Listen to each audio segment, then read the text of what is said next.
Functions of plasma membrane. हमने composition की और इसके स्ट्रक्चर के बारे में बात करी। कंपोजिशन में इसमें लिपिड्स, प्रोटीन और कार्बोहाइड्रेट, सॉल्ट्स और वाटर होते हैं। प्रोटीन इसमें दो प्रकार के होते हैं, एक्सट्रिंसिक और पेरिफेरल प्रोटीन, और इंट्रिंसिक और प्रोटीन इसमें होते हैं। आज हम बात करेंगे फंक्शंस ऑफ प्लाज्मा मेम्ब्रेन।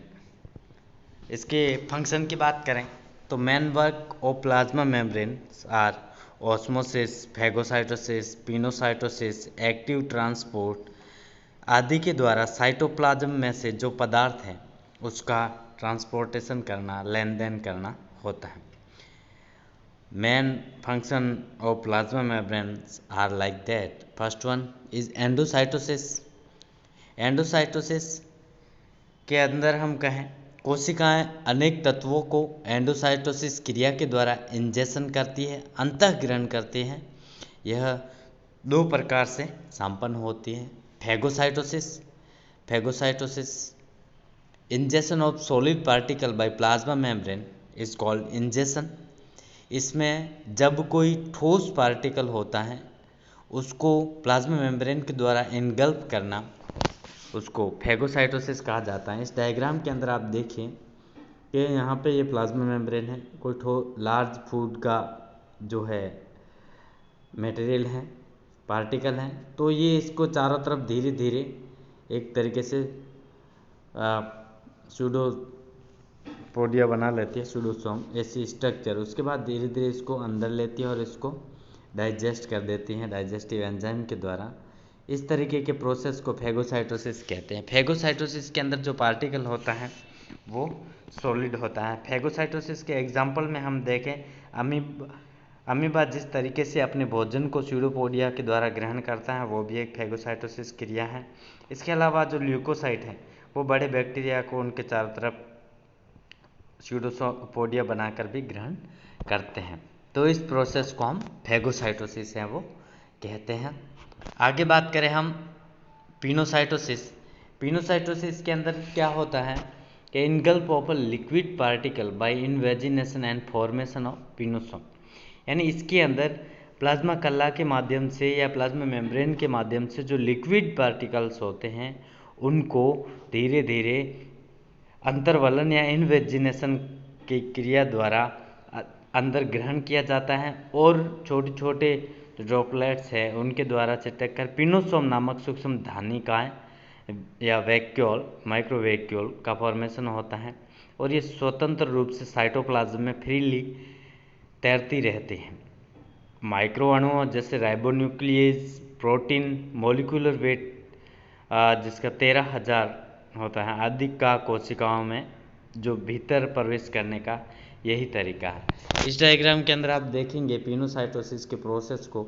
वहाँ पर हमने फैगोसाइटोसिस में देखा है सॉलिड पार्टिकल था, यहाँ पे लिक्विड पार्टिकल है जो छोटे छोटे ड्रॉपलेट्स के रूप में रहता है। जब ये चारों तरफ प्लाज्मा मेम्ब्रेन इसके चारों तरफ फॉर्म एक कर देती है फॉर्मेशन, तो जो स्ट्रक्चर बनती है उसको हम पिनोसोम कहते हैं, पिनोसोम, और इस तरीके से उसका डाइजेशन कर दिया जाता है। तो इस प्रोसेस को पिनोसाइटोसिस है वो कहा जाता है। आगे हम देखें एक्सोसाइटोसिस। तो एक्सोसाइटोसिस वह प्रक्रिया है जहाँ कोशिका अपने तत्वों को अंदर से बाहर फेंकती हैं। यह जो है प्रोसेस ग्लैंड सेल में पाई जाती है और ग्लैंड सेल के स्रावी पदार्थ या सेक्रेटरी मटेरियल कोशिका के अंदर से इसकी सतह पर आ जाते हैं। वहाँ पर यह प्लाज्मा मेम्ब्रेन से जुड़ जाते हैं या चिपक जाते हैं और अपने तत्वों को कोशिका से बाहर फेंक देते हैं, जैसे पैनक्रियाटिक ग्लैंड सेल, इसका एग्जाम्पल देखते हैं हम। आगे हम बात करें इसका तो ट्रांसपोर्ट जीवद्रव्य जो कला है या प्लाज्मा मेम्ब्रेन का मेन वर्क है वो कोशिका के अंदर और कोशिका के बाहर की तरफ जो पदार्थ हैं उनके ट्रांसपोर्ट को कंट्रोल करना होता है और it's depend on permeability of the membrane, यानी उसकी पारगम्यता पर निर्भर करता है कि कितने अणु आ पाएंगे कितने नहीं। और मेम्ब्रेन के इस कैरेक्टर की हेल्प से ही इंटरनल एनवायरनमेंट को बनाए रखने में कोशिका हैं, सेल हैं, वो कैपेबल होती हैं। मेम्ब्रेन के आर पार पदार्थों के परिवहन को मोटे तौर पर दो श्रेणियों में हम क्लासिफाई कर सकते हैं, that is passive transport and active transport. First one, passive transport. जब जीवद्रव्य कला के बाहर पदार्थों की गति या क्रिया केवल जो फिजिकल फैक्टर्स है उनके ऊपर डिपेंड करती हैं, तो ट्रांसपोर्ट के इस प्रोसेस को पैसिव ट्रांसपोर्ट कहते हैं, क्योंकि इसमें ऊर्जा का जो है लॉस नहीं होता, क्योंकि इसमें जो पदार्थ हैं वो उच्च सांद्रता से निम्न सांद्रता की तरफ गमन करता है, और ये नेचुरल प्रोसेस है, इसमें ऊर्जा का व्यय नहीं होता। यह ट्रांसपोर्ट जो मॉलिक्यूल्स हैं, कणों की थर्मल मोशन अथवा ब्राउनियन जो गति है उसका एग्जाम्पल है। पैसिव ट्रांसपोर्ट का स्टडी हम देखें तो डिफ्यूजन एंड ऑस्मोसिस के अंदर हम करते हैं। पहले हम देखते हैं डिफ्यूजन। इस प्रक्रम में उच्च सांद्रता वाले क्षेत्र से कम सांद्रता वाले क्षेत्र की ओर विलेय अणुओं या सॉल्यूट मॉलिक्यूल्स की गति होती है। यह विलेय कणों की जो थर्मल मोशन एंड ब्राउनियन गति का प्रत्यक्ष उदाहरण होता है। देखिए हम ऑस्मोसिस, इस डायग्राम के अंदर आप देखेंगे जो अणुओं का विसरण है साइड ए और साइड बी, तो धीरे धीरे ए के अंदर ज़्यादा है तो ए से वो अणुओं का विसरण पारगम्य अणुओं का किसी भी कला के दोनों ओर से तब तक होता रहता है जब तक कि दोनों ओर की सांद्रता बराबर नहीं होती। ए केवल ए तरफ निश्चित अणु है, बी तुल्यकरण की अवस्था में, ए तरफ से जो मॉलिक्यूल्स हैं वो दूसरी तरफ पहुंचकर दोनों को इक्वल कर देते हैं।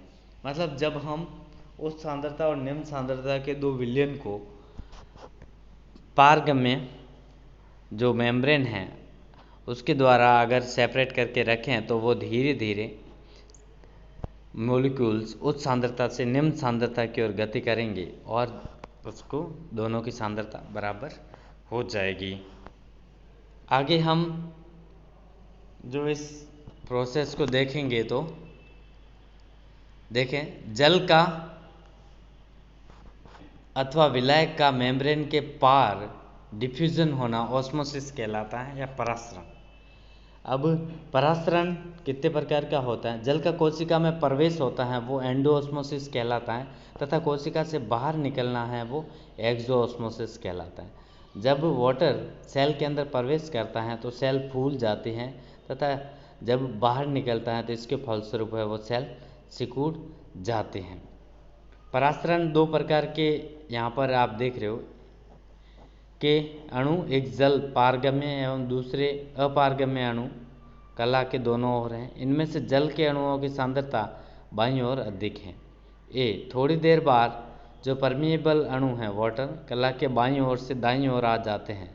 इससे कला पर ऑस्मोटिक प्रेशर डालते हैं जो कि मेम्ब्रेन के वक्र लोच से शो करते हैं। इसमें टाइप्स ऑफ सॉल्यूशन, सांद्रता के आधार पर हम सॉल्यूशन को निम्न भागों में डिवाइड कर सकते हैं। First of all isotonic solution. जब कोशिका के अंदर के लिक्विड मीडियम का जो ऑस्मोटिक प्रेशर है, परासरण दाब और बाहर का ऑस्मोटिक प्रेशर बराबर होता है तो ऐसे सॉल्यूशंस को आइसोटोनिक सॉल्यूशंस कहते हैं। यहाँ पर डिफ्यूजन और ऑस्मोसिस के एग्जाम्पल्स दिखाए गए हैं आपको इस डायग्राम के अंदर। साथ ही अल्प पराश्रयी विलयन या हाइपोटोनिक सॉल्यूशन। जब कोशिका के चारों ओर का विलयन कोशिका द्रव्य की अपेक्षा कम सांद्रित होता है तो ऐसे विलयनों को हाइपोटोनिक सॉल्यूशन या अल्प पराश्रयी विलयन कहते हैं। जब हाइपोटोनिक सॉल्यूशन में सेल को रखने पर यह पानी को एब्जॉर्ब करके फूल जाती हैं और अंत में फट जाती हैं, ब्रस्ट हो जाती हैं, तो इस क्रिया को एंडोऑस्मोसिस कहते हैं।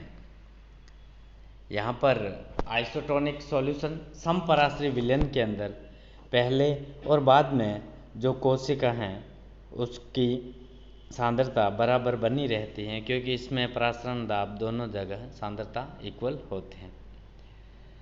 हाइपरटोनिक वॉल्यूशन सॉल्यूशन की बात करें तो इस प्रकार के विलयन में लवणों की सांद्रता कोशिका द्रव्य की अपेक्षा अधिक होती है।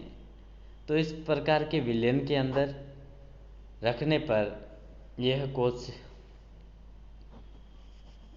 इनमें कोशिका को रखने पर